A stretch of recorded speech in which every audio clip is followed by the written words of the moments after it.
আসসালামু আলাইকুম। তো আজকে কথা বলবো বাংলাদেশের অপরাধ প্রবণতা নিয়ে। প্রতিদিন বাংলাদেশে যে খুন, ধর্ষণ, চুরি, ডাকাতি, ছিনতাই, রাহাজানি ইত্যাদি কেন হয়? এর কারণ কি? এর মূল কারণ কি আসলে? সেটা নিয়ে আজকে বিশদভাবে আলোচনা করব। দেখুন যে একটা দেশে যদি অপরাধীদের কোনো বিচার না হয়, অর্থাৎ অপরাধী একজন চুরি করলো, একজন ডাকাতি করলো, একজন খুন করলো, একজন ধর্ষণ করলো, তার যদি বিচার না হয় তাহলে কিন্তু সেখানে একের পর এক চুরি, রাহাজানি, খুন, ধর্ষণ ইত্যাদি হবেই। কারণ সেখানে বিচার না হলে অপরাধীরা সেখানে সক্রিয় হতে তারা জানে যে তাদের কিছুই হবে না। তো সে কারণে কিন্তু সেই স্থানে বা সেই দেশে অপরাধ প্রবণতা আরও বেড়ে যায় বা বৃদ্ধি পায়। তো বাংলাদেশে এর মূল কারণ হলো পুলিশ, থানা, পুলিশ, আদালত, উকিল, জজ, ব্যারিস্টার এরাই হলো মূল কারণ। এদের কারণেই বাংলাদেশে এই অপরাধ প্রবণতা অনেক বৃদ্ধি পেয়েছে। দেখুন যে একজন খুনি একজন অপরাধ করছে, ধর্ষণ করছে, পুলিশ তাকে ধরল বিচার করার জন্য, কিন্তু তার কাছ থেকে কিছু টাকা খেয়ে তাকে ছেড়ে দিল। তো তার সঙ্গে এবং এটা দেখে দেশের অন্যান্য অপরাধীরাও সক্রিয় হতে যে ঘিরে ও খুন করলো, কয়েকদিন পর আবার জেল খেটে ১ বছর ৬ মাস পর বেরিয়ে আসলো। কারণ কি? এর কারণ কি?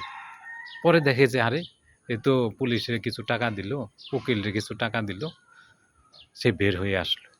তো এটা দেখে আশপাশের লোকজন তো বেজায় খুশি। আরে পাইছি তো, এখানে তো কোনো কিছু হয় না। তো তারাও কিন্তু ওই অপরাধে সক্রিয় হয়ে ওঠে। তো এর থেকে বোঝাই যায় যে বাংলাদেশের মূল কারণ হলো থানা, পুলিশ আর উকিল, ব্যারিস্টার, জজ যারা বিচার করে তারাই হলো এই অপরাধের মূল নায়ক। তো এই জন্য আমি বলবো যে বাংলাদেশে যারা অপরাধী, খুন করছে, যারা ধর্ষণ করছে, এদের বিচার না করে সবার আগে বিচার করতে হবে পুলিশের, থানার, তারপরে উকিল, জজ, ব্যারিস্টার অর্থাৎ আদালতে যারা আছে এদের বিচার সবার আগে করতে হবে। এদের বিচার করলেই এই বাংলাদেশে দেখবেন যে এই সব কিছু ঠিক হয়ে গেছে। কারণ এদের কারণেই এই বাংলাদেশে এখন পর্যন্ত যত হত্যা হয়েছে, যত খুন হয়েছে, হ্যাঁ, যত যত ধরনের দুর্ঘটনা ঘটেছে, অপরাধ হয়েছে, মূল কারণ হলো এই বাংলাদেশের থানা, পুলিশ, আদালতের জজ, ব্যারিস্টার, উকিল, এরাই হলো মূলত সবচেয়ে বড় অপরাধী। এদেরকে ধরতে হবে। এদেরকে ধরে এদের বিচার করে সেখানে নতুনভাবে আপনার থানা, পুলিশ, জজ, ব্যারিস্টার, উকিল নতুনভাবে সাজাতে হবে। অর্থাৎ এদের উপরে লোক থাকতে হবে যে এরা যে কেন ছেড়ে দিচ্ছে,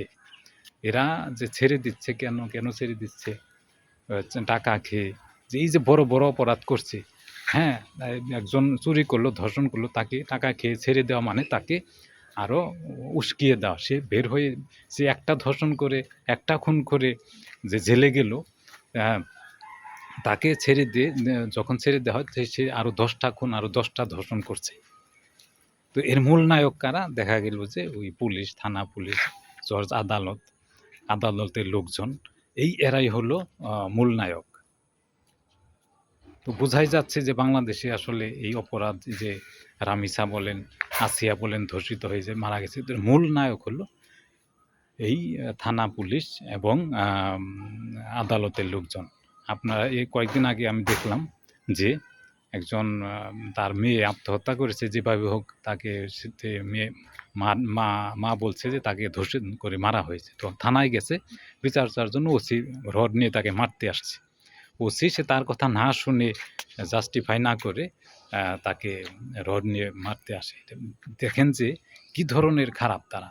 অর্থাৎ তাদের সাথে এবং ধর্ষণ, খুন এবং অপরাধের সাথে কোনো পার্থক্য নেই। কোনো পার্থক্য নেই। এই জন্য এই আদালতগুলো এবং পুলিশ, থানা, আদালতের বিচার সবার আগে সর্বাগ্রে করা প্রয়োজন। কারণ এদের কারণেই সারা দেশে এ ধরনের মানুষ হয়রানির শিকার হচ্ছে। হ্যাঁ? তো পুলিশ এবং অন্যান্য দেশের সাথে বাংলাদেশের যে অপরাধ এটা কিন্তু বললে যে এটাই বলা যায় নির্দ্বিধায় যে বাংলাদেশে থানা পুলিশ আছে কিন্তু সেখানে কোনো পুলিশ নেই। থানা আছে অর্থাৎ পুলিশ নেই, আদালত আছে সেখানে কোনো বিচারক নেই। এটা নির্দ্বিধায় বলা যায়। যে এই ধরনের যে গর্হিত কাজগুলো হচ্ছে তো সরকারিভাবেই উচ্চ পর্যায় থেকে এদেরকে নিয়ন্ত্রণ করতে হবে।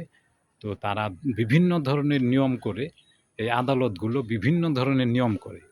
যখন কারো ফাঁসি হয় তাও একজন অপরাধীর যদি অপরাধ করে তাকে ৭ দিনের ভিতরে কিন্তু ফাঁসি দেওয়া উচিত। কিন্তু এই আদালতগুলো দেখেন যে এত নিয়ম করে যে উপরের লেভেলে আবেদন করতে হবে, হ্যান করতে হবে, ত্যান করতে হবে, এটার জন্য ৫ বছর সময় লাগবে। অর্থাৎ এরা ওই উকিল ব্যারিস্টাররা অপরাধীদের কাছ থেকে টাকা খেয়ে এরা বিভিন্ন ধরনের নিয়ম তৈরি করে যে এত উপরের লেভেলে আবেদন করতে হবে, এই করতে হবে, ইত্যাদি জনগণকে বুঝিয়ে দেয় যে এই নিয়ম, এই নিয়ম। আসলে এই নিয়মগুলো সম্পূর্ণ অনিয়ম, অবৈধ। এরা তৈরি করে এগুলা। কারণ খারাপ শ্রেণীর লোকজনের মাথায় কিন্তু অনেক বুদ্ধি। এরা এমনভাবে নিয়ম করেই করে জনগণকে সেটা বুঝিয়ে দেয়। এজন্য জনগণকে বুঝতে হবে, সচেতন থাকতে হবে। হ্যাঁ?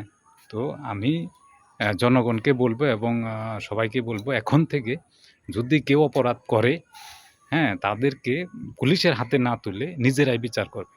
পুলিশের হাতে তুলে দিয়ে কোনো লাভ নেই। ওখানে গেলেই বুঝবেন যে কাম সারা, সে কোনোভাবে না কোনোভাবে বের হয়ে আসবে। এজন্য জনগণকে বলবো কেউ যদি অপরাধ করে থাকে সঠিকভাবে জনগণ ধরে তার বিচার করবে। আজকের মতো এখানে।